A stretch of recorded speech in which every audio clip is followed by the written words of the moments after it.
Hey. Yeah. Hey. Hey. Ball around the world, ball around the world, ball around the world, ball around the world, ball around the world, ball around the world. EPB podcast, we all around the world. Hey. Ball around the world, ball around the world, ball around the world, ball around the world, ball around the world, ball around the world. EPB podcast, we all around the world. Cheer! Cheer! What's happening, folks? What's happening? Welcome to Ball Around the World. We are back. We are live. We're live on YouTube. We're live on Instagram. Look, let's go ahead and go live on TikTok just so we know that it's right. Man, forgot all about you, TikTok. Come on through. Yeah, now we there. We live on TikTok. Let us all know. Ball Around the World, the live stream created by me, Matt Marshall of the EPB podcast. Live stream just dedicated to coming in and talking a little soccer. EPB, Eat, Pray, Ball is just dedicated to exploring culture, soccer culture around the world, specifically in America as well, in hopes to grow the sport in America, but also just, excuse me, illuminate some of the stuff we already got going and have had going, the infrastructures we've had in America for years, for decades even. So what's happening? We're here. Gonna talk about some stuff today. Big topic at the end of this stream will be, excuse me, about how to impress during soccer tryouts. An interesting topic came up to me between me and my friend Jason, who was talking about a soccer trial that he had for a UPSL team at that, a semi-pro team. And it sparked an interesting question because he was asked to play out of position. So we're going to talk about that. I put a poll up on Instagram and hit up, excuse me, some players and coaches that I know. I don't know what's going on. Excuse me. But, and they gave some great responses. So I'm going to check some of that out and share some of that with you, give you some of my thoughts on it. And please, this is live and it's live for the purpose of, engaging with anybody who's listening along. So if anybody has any thoughts on any of this stuff, I'd appreciate it. Don Ohanian just patched in on Instagram. My boy Chris, yo, we still got to get together. I know we said we would link, get some lunch or something like that. We will do that soon, bro. I appreciate you tapping in. Otherwise, yeah, welcome to Ball Around the World. We here. Other topics today, we're going to talk about, I'm going to start off with FC Barcelona. You know, again, I'm no reporter or anything. I just think it's interesting. I'm going to talk about it a little bit. Them just being in such financial turmoil, so much so that they're now selling big name players, big players. And I can't say now because, shoot, the same issue they did selling off Lionel Messi. So let's talk about that. Barcelona, under their former president, Bartomeu, used to just blow money fast, paying super high player wages. Now, granted, like that Barcelona team, you know, pre-2018, maybe, I mean, pretty much between 2010 and 2018 were absolute monsters. The 2015 team is the biggest one of note that won the treble, had the Neymar, the Suarez, the Messi, and all the other big players like Xavi, Iniesta, and so on and so forth. Big name players require big contracts, so Barca had to pay them. And I think they were betting on futures. They were betting on new TV deals, new money coming in, things like that. And Bartomeu I think he was just frivolous with it and would just, buy players up for crazy amounts of money. And then give them crazy player salaries, and then out of nowhere, they would just up and leave like a Neymar, and suddenly you can't bet on the future of making money off of having a player like Neymar around at your club forever. Anyway, it really started to hit them, all of this spending, when 2020 hit. And obviously the club had to, all the clubs, soccer had to shut down for a certain period of time. And then even after that, they were playing in empty stadiums for so long, which, obviously ticket sales are a big part of revenue for any club.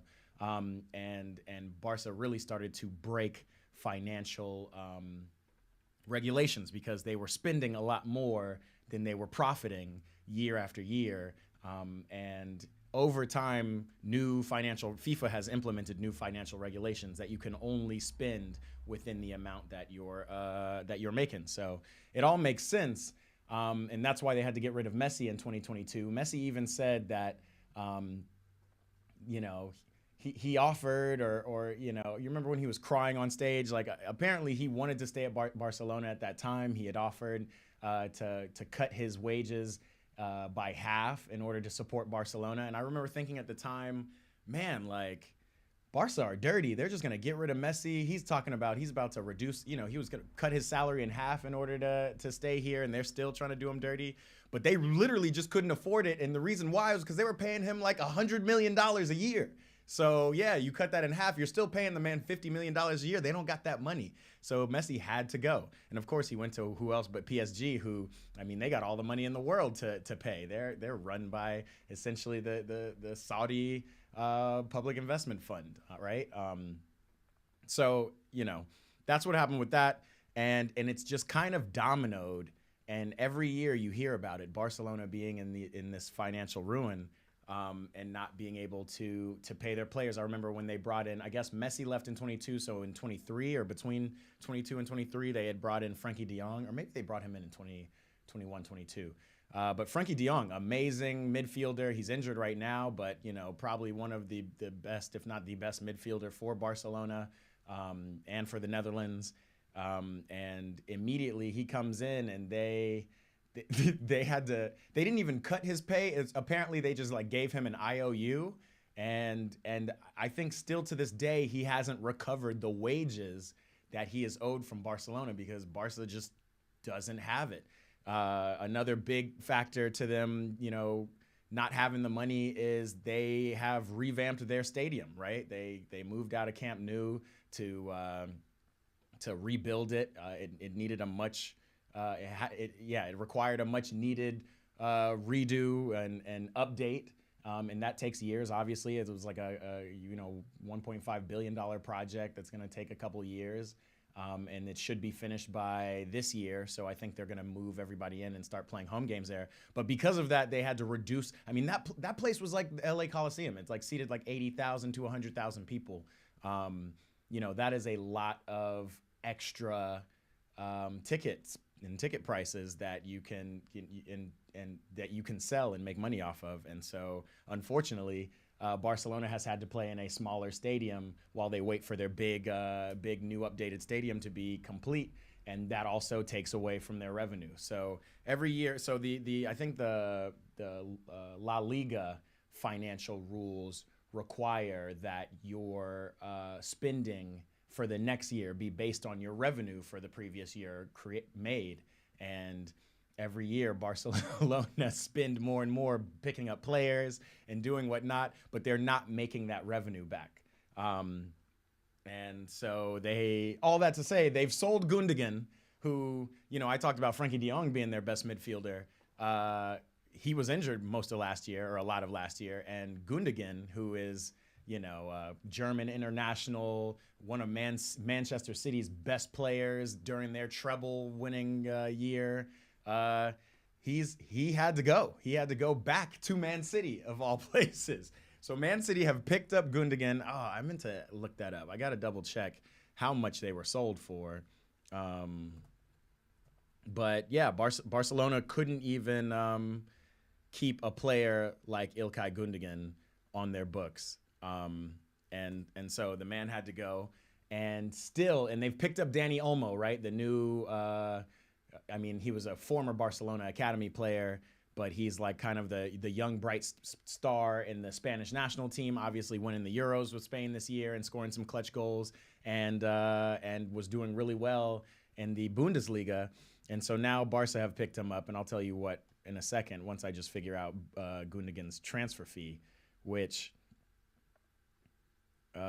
it looks like Barcelona sold him. No, he left on a free transfer. So Barcelona just needed to get his wages off their books.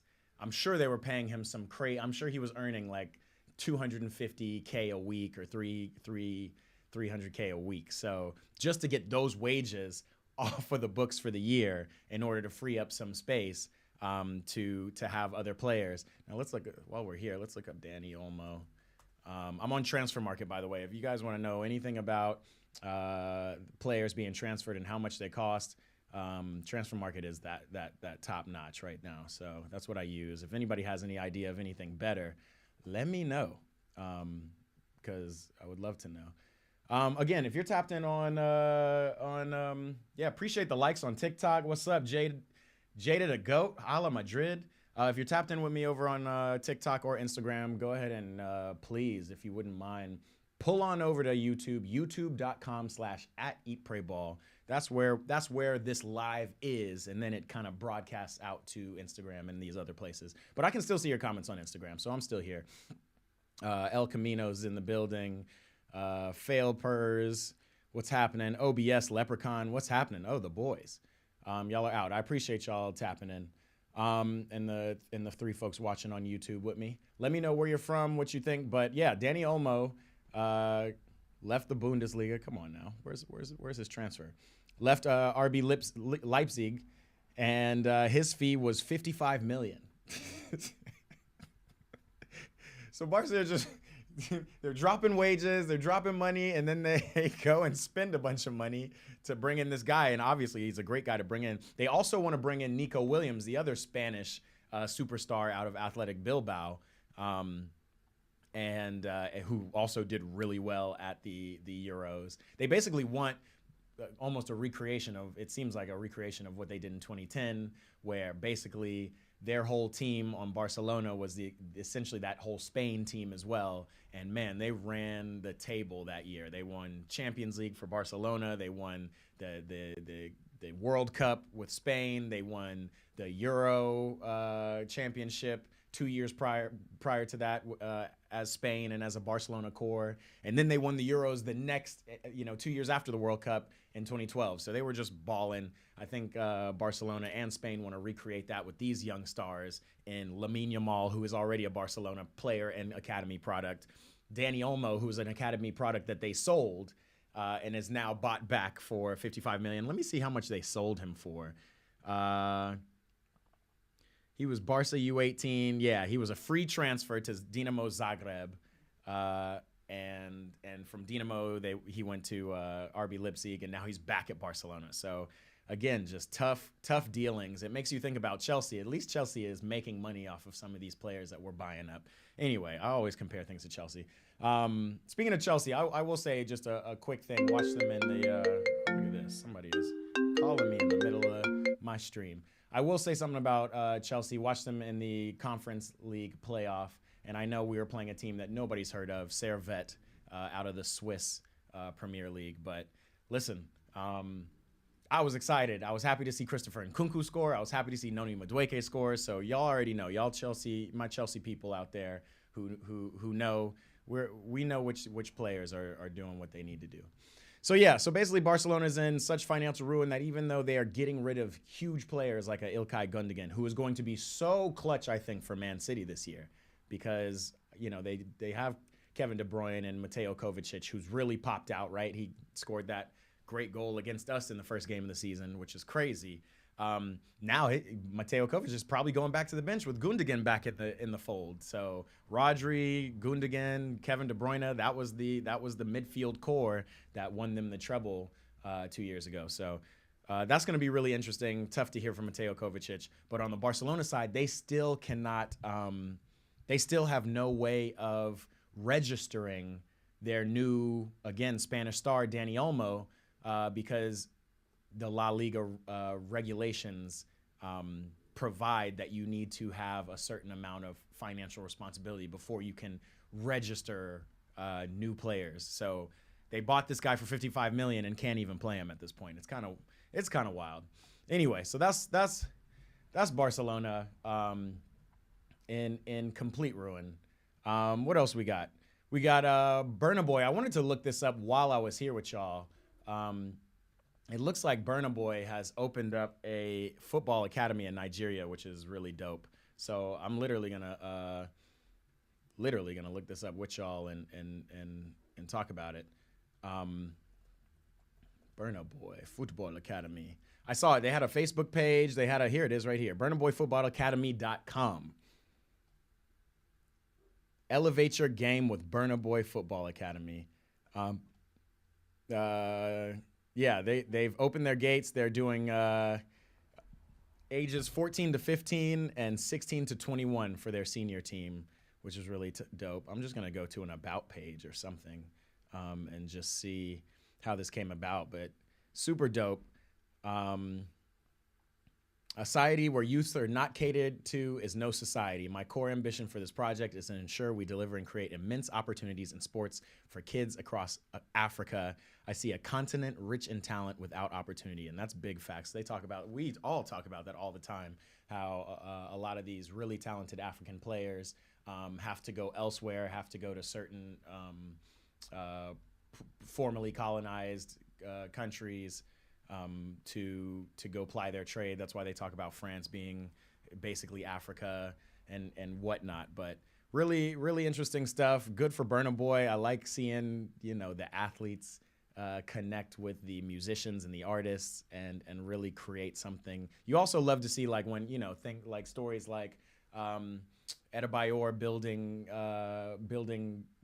fields in Togo, or Mane building hospitals. Like in Senegal, it's amazing to see actually players go back to their homes and really build. Sometimes players just kind of start fresh and start anew in these large markets that they kind of get their money in. So good for Burna Boy, good for the world, good for Africa, everything. Good for Nigeria specifically. I think that's gonna be dope. And it's gonna be vibes. And man, we can show this. Let's see. I'm just gonna show the training ground really quickly. Let's pull it up, because they got pictures of the facility and everything right here on the website, and it looks like vibes. I went to Lagos in 2019 and was kind of surprised to see how huge that city was in Nigeria. And that's probably the richest city in Nigeria. So, that's another good question. Where exactly this academy is, I'll tell you in a second. But let me see if I can bring up these pictures. Oh yeah, they got a gallery. It's big vibes here. Hold on, let me see. What are we doing? Yeah, we're still here. You cotton bank on it. Me just singing Burna Boy Football Academy. We got a lot to talk about. I'm kind of BSing, just messing around looking for this, but it does look fire. And it does look something that would be really dope to be a part of. So let's just throw that on the top there. This is the gallery of their facilities. The fields look fire. Looks like being in Miami or something. Anyway, that's the Burna Boy Football Academy. That looks dope. Good for them. Good for Burna Boy. Good for Nigeria. What else we got on the docket that I want to talk about before we get to our topic of the day? Oh yeah, LAFC, man. LAFC is facing off against, oh man, you guys didn't even see that. Hold on, I'll show you really one more time. I'm over here looking at it, and I didn't even show you guys the academy. It's there. Those are some images from their gallery. Looks like a really dope, academy, a really dope facility, right in the heart of Nigeria. So yeah, over to LAFC though. That's what I want to talk about. We got a rematch of the MLS Cup final coming up in the Leagues Cup. I don't even like the Leagues Cup. The Leagues Cup feels like a made-up tournament. Feels like it was just invented out of nowhere. Terrell Allen, what's happening, bro? Tapped in and said Barca karma. Big facts. Big facts. It'll always come back to bite you. David, what's happening? He says, hey, how are you? How are you, bro? Welcome to the stream. We talking MLS right now, something I don't talk about a lot, but you already see I'm always repping. Got the LAFC retro jersey on right now. Yeah, two best teams in the MLS, in my opinion. I know they're not top. Matter of fact, neither of them. I think Miami is on top of the East and LA Galaxy is on top of the West. But at the end, these two teams are close. At the end of the day, these are the best teams in the MLS and the most informed teams. Denny Bouanga is absolutely going bananas. I saw him play in the Leagues Cup against Colorado. We were playing with him. From an LAFC perspective, we've got some new transfers that are going to fit in well as this season goes on. The MLS season is long, man, and grueling. It's like it goes from basically February to October. It's just a long season, and more competitions are coming up. But the Leagues Cup is one of those that was just kind of weird to me. I never understood it. And now they've kind of grown the format, especially once Messi got in. It's like the league, there was more attention paid to the Leagues Cup. Obviously, when Messi got here, Miami went bananas in the Leagues Cup. Messi scored like 9 goals in 11 games or something like that, or maybe 11 goals in 9 games, something like that. And they ended up winning. But this is more, now it's kind of stabled off. It's still super surprising. Again, the Leagues Cup comprises all of MLS and all of Mexican Liga MX teams. And it is kind of surprising to not see at least one Mexican team in the final. Club America kind of messed that up a little bit too. But here we are. We got the 2 best teams in the MLS, a rematch of last year's MLS Cup final. And when I tell you Columbus is just balling right now, like Columbus is on fire. Like the way they play this high press, total possession football. Really utilizing their wingers and getting crosses into Rossi, and Rossi's been going bananas. But LA, Steve Cherundolo's got LA balling right now. If anybody's in LA or is LAFC fan, man, I'm a huge fan.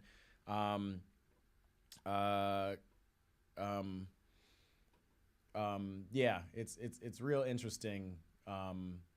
It's going to be a real interesting game. I know, again, Leagues Cup doesn't matter to me. I don't know how much it matters to these players, but to these players as a whole. But these 2 teams, they're in the final now. And once you get to a final, it's about winning silverware. And I know these 2 teams want to win. So they even interviewed Denis Bouanga, who said, like, this is serious. They want to have the mentality to go and win trophies. I know they want their lick back, not only from losing in the MLS Cup final, but a bigger loss. We took a 4-0 loss or was it 5-1? It was something like that. It was crazy earlier in the season to Columbus. They came into our house.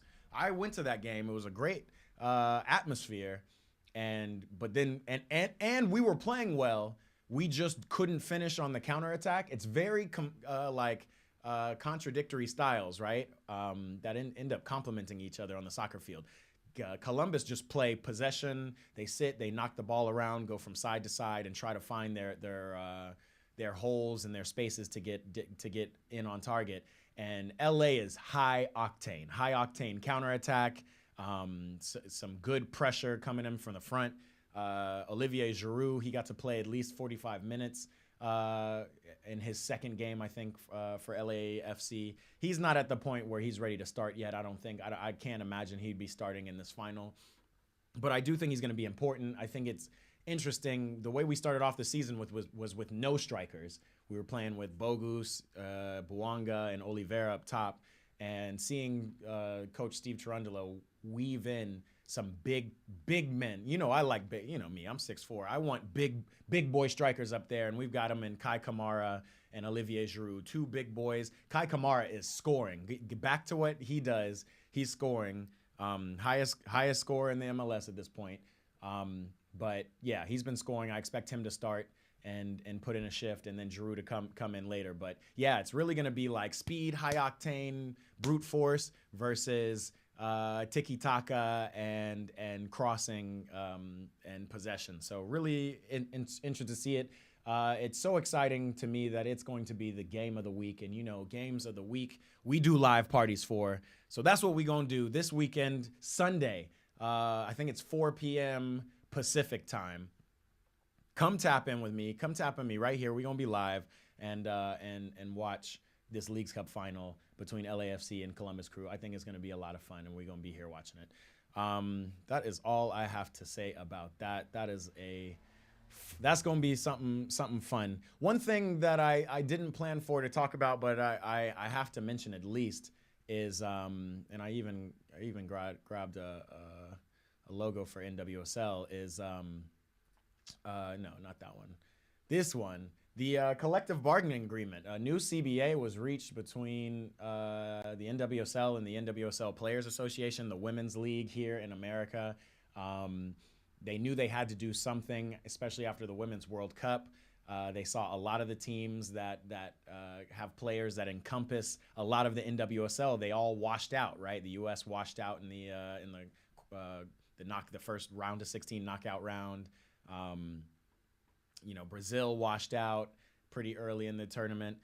So I think I read something that NWSL actually initiated it, and they reached out to the Players Association to come to a new collective bargaining agreement so that they can further develop this league, because the actual women's league in America has been blowing up, right? Like it's been, it's just growing crazy, and it's fun. I mean, again, I'm blessed to, again, have BMO Stadium right down the street. So not only is LAFC the best team or one of the best teams in the MLS and balling and fun, but going down to watch Angel City is also like a show. It's like a really good time. It's really fun. So they've and Angel City had the documentary. They've got a lot of Hollywood investors a part of their team. Kansas City opened up their own women's only soccer stadium. Like the sport is just growing from the women's side at a crazy rate. A lot of attention being paid to it. So they reached an agreement. I was reading up on it earlier this morning, and there's some really interesting things. The one of the key the key parts to the agreement was they've eliminated the draft, right? Another hit to NCAA, which is kind of funny to me. NCAA is just gonna like slowly. Gonzalo's in the building. He said, "What's happening, bro?" NCAA is gonna slowly dissipate, man, as one, professional athletes get younger and younger, and two, they take more control of their destinies. So yeah, usually in the NWSL, as it is in the MLS and all the other big professional sports leagues in America, you have a draft out of college, and that's where you pick some of your best players, and it's based on, there's different rules in different leagues, but in the NWSL, it's based on a lottery. They find teams who get these picks and get to grab their number one or number two or whatever pick. Now it doesn't matter. Now it's just like, whoever's going to pay me is the one I'm going to, right? You don't just get drafted out of college if you're the best college player or if you're the best 15-year-old, right? Shout out Melanie Barcinas down in San Diego at San Diego Wave. So that's a big point, and I think that was a really, really dope decision. But another thing they eliminated was they've now put in that the players have to consent to be traded. So they're giving guaranteed contracts, and they've put in the clause that, if you're thinking to shift a player or move them, they have to consent to. It's really what I would describe as contemporary in sports. Sports is still a business, so you gotta account for that. But that's a really interesting thing. They've also changed salary cap things here. Notable items from the CBA.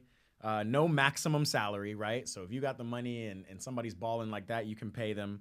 Minimum salary in 2025 will be $48.5K, rising to $82K by 2030, which is huge, again, in women's soccer. Like, a lot of these women were making, less than 20K to travel all around the U.S. and be in these interesting housings.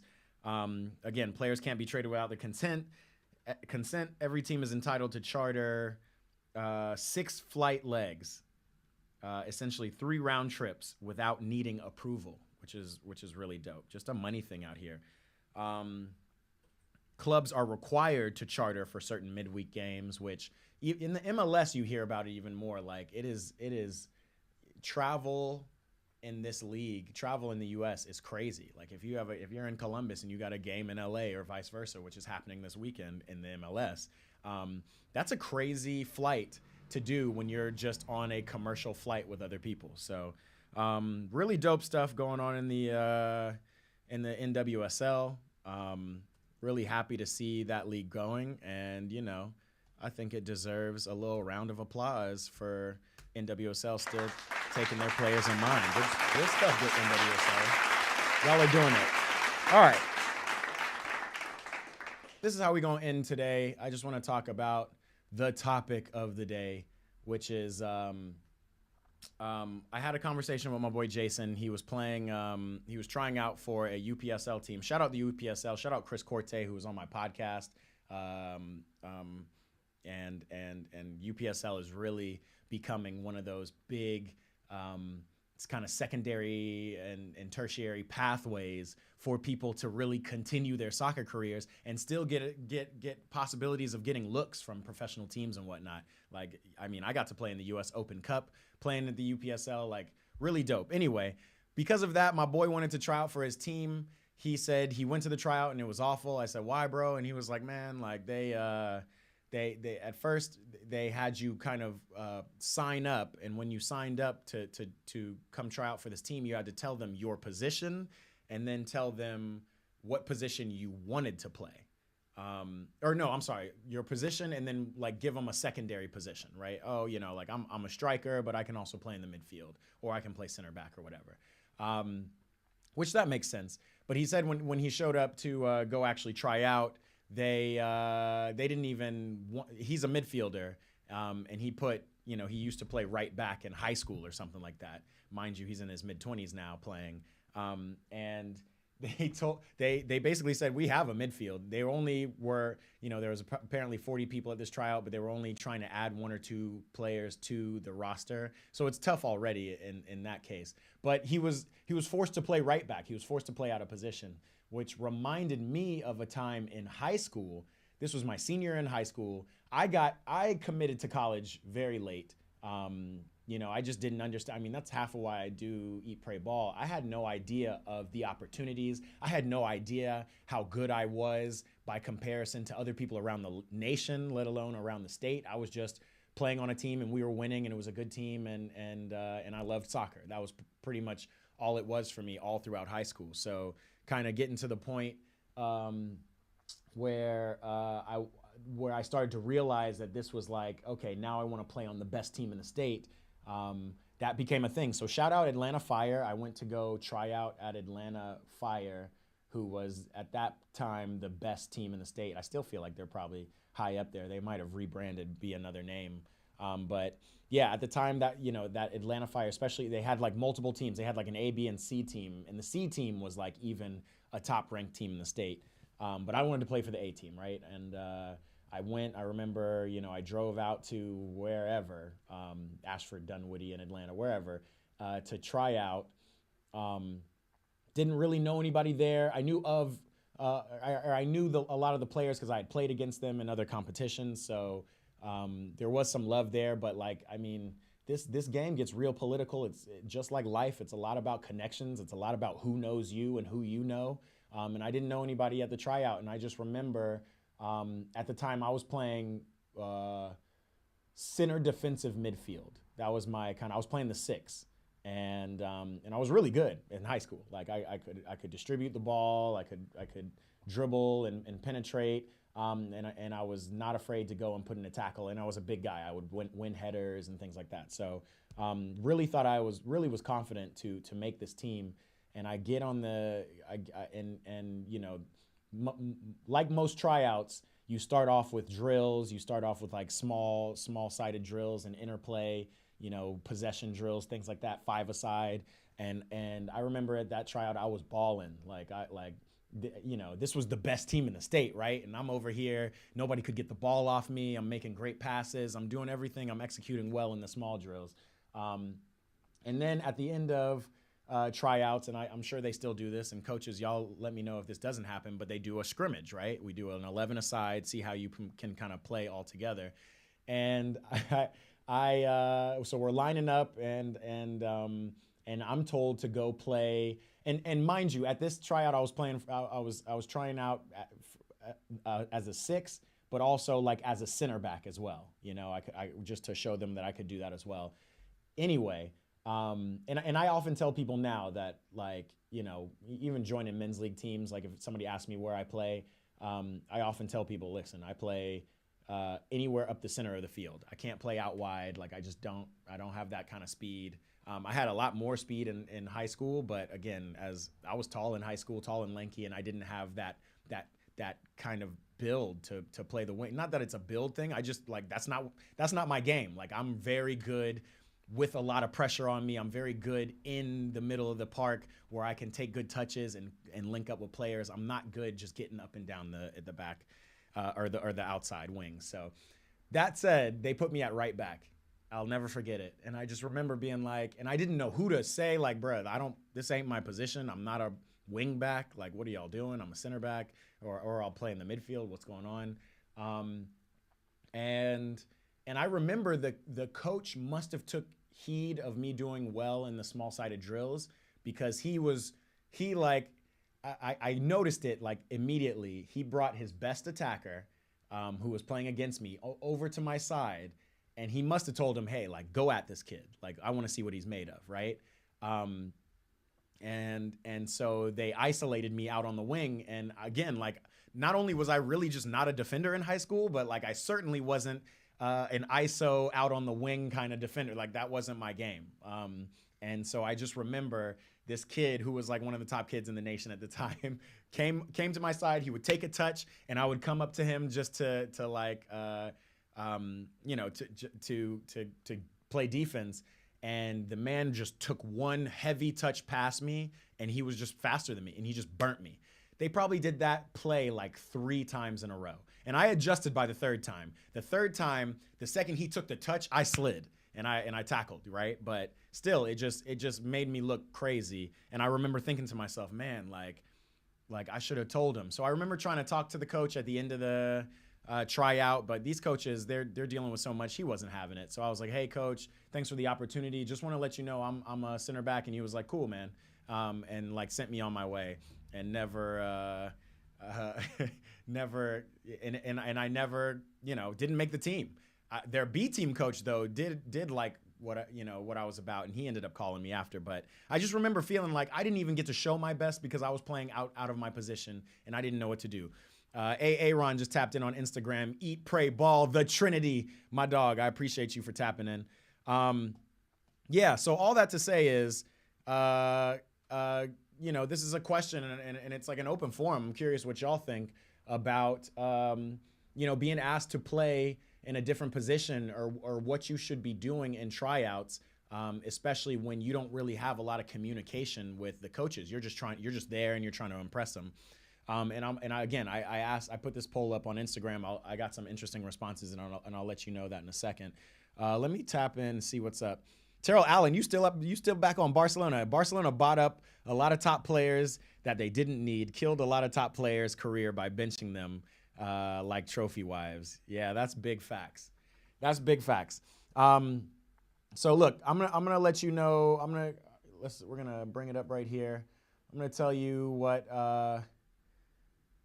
Why is that so small? What some people had tapped in with me, and I don't think any answer is a right answer. I do think in a lot of these situations, there's not even, you don't even have the ability to really try out. So just being in a position where you're trying out is a tough spot to be in, right? Like a lot of these teams, unless you're like in U13 or something, yeah, you're trying out. But at some point, you're kind of in the system, and then you just kind of go how you go.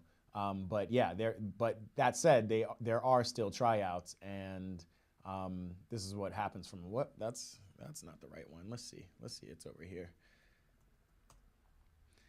See some of the responses that I got about trying out. Ron says, yeah, man, players have to try out in their main position, but coaches also got to make time to see all the players play. And I imagine, and Ron, you're a coach, I imagine that is tough to do. Like maybe you go to a trial expecting to only really be looking seriously at a couple of players, and those players don't know that.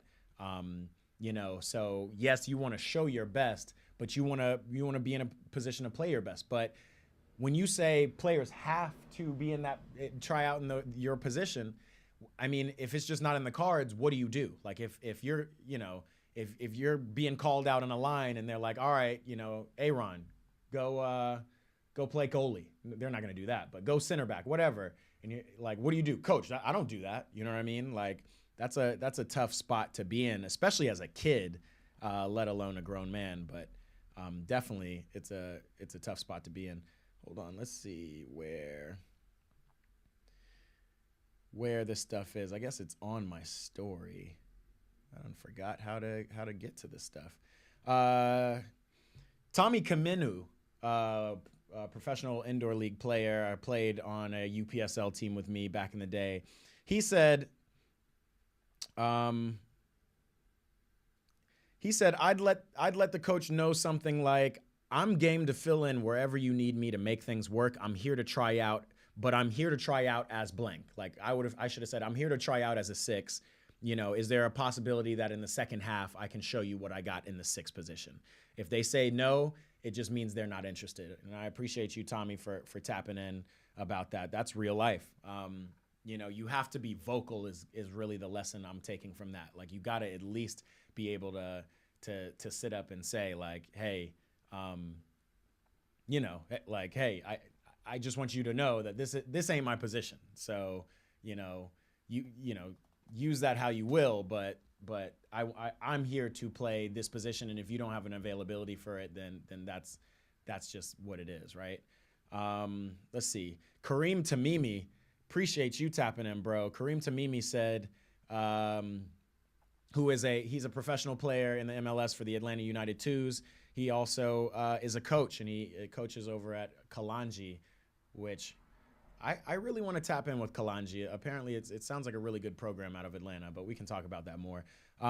He says, before they take you to try out, they usually know which position you usually play. If they think that your profile can work in a different position, then you just have to show them your resilience and versatility, which is facts. It kind of goes in the same line of what Tommy said. He says, Kareem said, in today's game, good teams are looking for more players that can play different positions, and it also gives you more chance to be a part of the starting 11. Example, Kimmich, who plays in Bayern and is one of their best players, plays right back or in the center of the midfield. So he has multiple chances out of the 10 players on the field to be a starter, which I do agree with. I do agree with positionless football, especially relative positionless football, right? Like if you're an attacker, you're an attacker, whether you're on the left, right, or the center, just like you see Mbappe, Rodrigo, and Vinicius over there, all on the left side at one point in that game. You want to be able to be versatile and play. You can't just go, hey, listen, all I do is dribble down the left and cut right. Like that's you got to be a really good player to have one thing you do and be able to make a team for it. I'm thinking like Arjen Robben was actually very versatile, but he was just so good at going down the right flank and cutting in on his left foot. Nobody could stop him. That, like, you know, why do anything else, right, when you're that good? But there's not a lot of players out here who are that good. Ron says, a lot of these tryouts aren't organized well and don't have enough eyes and staff to watch everyone. And I think that's facts too. Like, you got to know what you're going into too. And a lot of this stuff is kind of like luck of the draw, right? So it's something you have to think about when you're dealing with it. Somebody else tapped in, but I cannot find it. Oh, here it is. Let me actually see if I can just pull it up. I might need to pull it up on my phone. So TikTok, I'm going to have to say bye to you so I can get to this. There it is right there. Footy Travelers tapped in. They said, don't focus on not making mistakes. Just make the right ones to show that you know ball. I like that. I like that idea. It's just tough because even when I was playing out of position at that tryout, I wasn't thinking about making mistakes. I was just thinking about, like, I was just like kind of out of my element, right? So it wasn't even until after the fact that I realized, like, damn, like, I should have played my position. Like, I was the best midfielder there. Like, I just wasn't the best right back there, and I was getting burnt. So I remember being frustrated about that. Major Himbo tapped in and responded to this. He said, find simple passes. 1, find simple passes. 2, communicate and be available. and 3, create space and take chances. So yeah, and again, every tryout is different. So it just kind of comes with different things, but I think that's a good response. I appreciate you, Major Himbo. Tommy also said that tryouts are typically not the best environment. He said, I never made a team as an unknown in a tryout until I was 26. And I'm guessing that's the one where he tried out for the professional team Empire Strikers. So it'd be interesting to see. Bennett Wolin just tapped in. Lukaku to Napoli. Permanent move. We up. I'm telling you, Chelsea is up. Chelsea is making the right moves. Now that Lukaku's on his way to Napoli, I wonder if we can still get Osimhen. But word on the street, Bennett, is that we want a loan deal. We don't got we've been spending so much money. We don't got the funds to actually buy Osimhen outright and get him a new contract. So we're trying to get him on a loan deal. And now that Napoli's got Lukaku, they don't want Osimhen. They don't want a loan. But they're going to have to figure something out, or they'll just have 2 main strikers who will be unhappy in Serie A. Paul, who is a coach out in the tri-state area, coach out in New Jersey, SA973 is his Instagram handle. He says, top players play any and all positions. In Spain, there are no positions till the age of 13. And that's facts. And I agree with that, but we're not in Spain is the unfortunate fact. And there's not as much of an infrastructure here as in Spain. I mean, in Spain, they all play the same way. So yeah, they're all positionless until the age of 13, and then they get kind of fed into these different academies and still are all taught the Spanish style of ball, which seems to be possession heavy and whatnot. We don't have that in America. Like if you're a player who's been playing maybe a more unstructured football, but you're a baller and you're a striker, or a number 10, let's say, and then you are told, hey, go try out for this team. This is the best team in the state or whatever. This will get you opportunities to go to college and opportunities to play on an MLS now next team or whatever. You don't want to go to that tryout and have them put you on the wing where you're not as effective and you can't show your best. But I do agree that, like, in a relative sense, like, football should be relatively positionless. Like, if you're an attacker, you're an attacker. It's not like you're a right wing, left wing, or center. Like, you're an attacker. If you're a midfielder, you're a midfielder. But again, like a player like me, 6'4", 200 X pounds, I'm not built for the wing, man. Like, I just don't have, like, I have a lot to my game, especially as I've gotten older. I've added more to my game, but things that suit me and my style. Like, I don't run up and down the field well.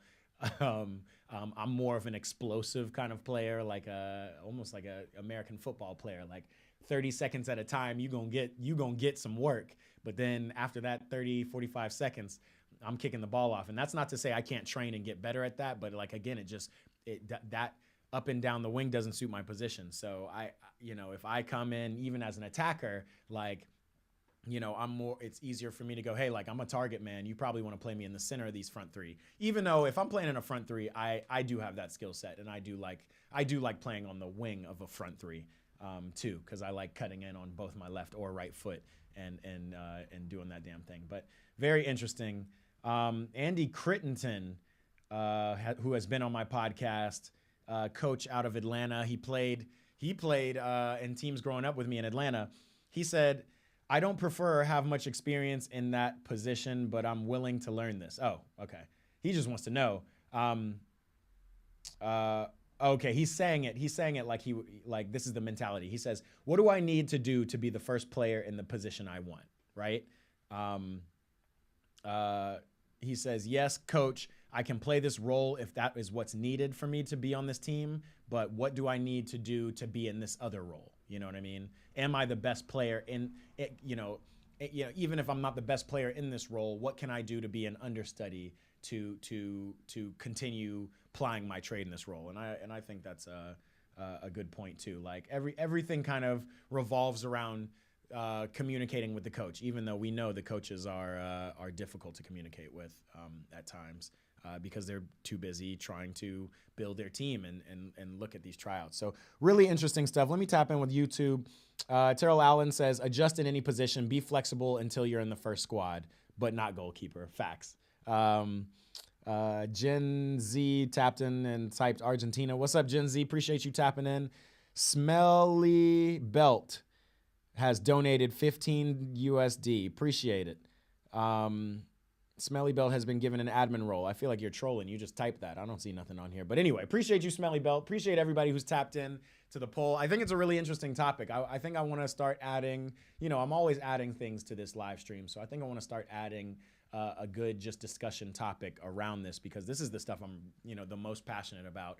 There's a lot of ballers out here in the United States right now as we speak who have been overlooked or really just or who don't have the pathways to get, even though the infrastructure has really risen in America in the past decade, but still there's people being overlooked left and right. And there's people who just don't even recognize that this is an opportunity to play at higher levels or be on teams that can play around the world or to get around the world, things like that. As you see, the puppy, Baby the French Bully, has tapped in too. She's finally woken up. But yeah, it's really interesting. So I'm going to try to bring at least a topic once a week on Fridays to discussion about how we can build players up out here in America, because we out here. Bennett Wolins back talking about my team, Chelsea. Let's get him on a loan. He's talking about Osimhen, and yeah, we'll see. But that's up to the Napoli powers that be. So we're gonna see if that works out or if not. Otherwise, I appreciate everybody who's tapped in. I'm going to keep these going. Again, twice a week, Ball Around the World. We talk about topics around the world of football for however long, 30 to 45 to an hour. Make sure the next time I go live, we're going to be here. Tap in with me on YouTube this weekend. We do watch parties. I love a good watch party. Sit and kick it with my people, both on the internet and whoever's going to be around me at the time. And we're going to watch this Leagues Cup final, which is, again, a redo of the MLS Cup final. More to come on that front. That's going to be real fun. Yeah, man, I'm just trying to grow this channel. I love doing this. I've loved media and editing my whole life. And obviously I love soccer, and I'm trying to kind of put it together. And luckily we live in the future right now where you have the ability to do that without having to be on ESPN. If ESPN comes a calling, I'm down, but I like this format a little bit better. Anybody can just kind of pop on, swipe up on their phones and see what I'm up to, and come tap in and be a part of the conversation. This opens up the conversation for everybody. So appreciate y'all for tapping in per usual. We gonna get out of here now and get on with this Friday. Again, tap back in with me on Sunday around 4 p.m. That's when we're going to do it, the EPB watch party, to see my team, LAFC, try to get their lick back against Columbus Crew. They've gotten a couple licks on us, both in the MLS Cup final the end of last season and obviously earlier in this season when they came to LA and spanked us at home. We not falling for that again. We gonna figure it out. But up until that point, I will see y'all later. Holla at me. Make sure to follow me on Instagram or TikTok. And if you can, please go ahead and hit that subscribe button. We gonna be around. Terrell Allen, what he said, when is it too late for tryouts? What age? That's a good question, because I feel like by the time you get to, again, like 13 or so, some of the bigger teams or the more competitive teams in states already pretty much know who they're dealing with and have been dealing with those kids. Maybe by 15, right? You already know who you're dealing with. And by that time, the only people you want to come try out or come change and be a part of your club are kids that you've played against on other clubs. So to just cold try out at age 15, I feel like it's tough, but there needs to be opportunities for kids to do that as well. Like, again, across Europe, there's recruiters looking at everybody at different ages. Obviously, they're looking at the youngest ages, but they're out there looking for talent. And that's another thing we can do to build this sport here in America. Just be much more aware of talent at any age and give them access to go play and show their talent and develop when they can. So just something to look forward to as this sport continues to grow in America. Again, I'm not a coach. I'm just a passionate lover of the sport who plays and still plays into my deep 30s and hopefully into my 40s, 50s, 60s, 70s. Like I've been out on the field with, guys in their 60s, former professionals or whoever who, and like, they don't look 60s or anything like that. They can ball. And so I that's another part of this game. Like it promotes a healthy lifestyle. It promotes staying young and balling. So that's what Eat Pray Ball is about. Okay, I'm going to thank y'all one more time for tapping in, and then I'm going to go ahead and play this music and get on out of here. Tap in with me Sunday. Again, we're doing the Eat Pray Ball watch party. We're going to be here live, at least on Instagram, YouTube, and TikTok. So we'll be there. Otherwise, I will holler at y'all Sunday. Peace. That is not the song I wanted, but we'll go with it. Peace.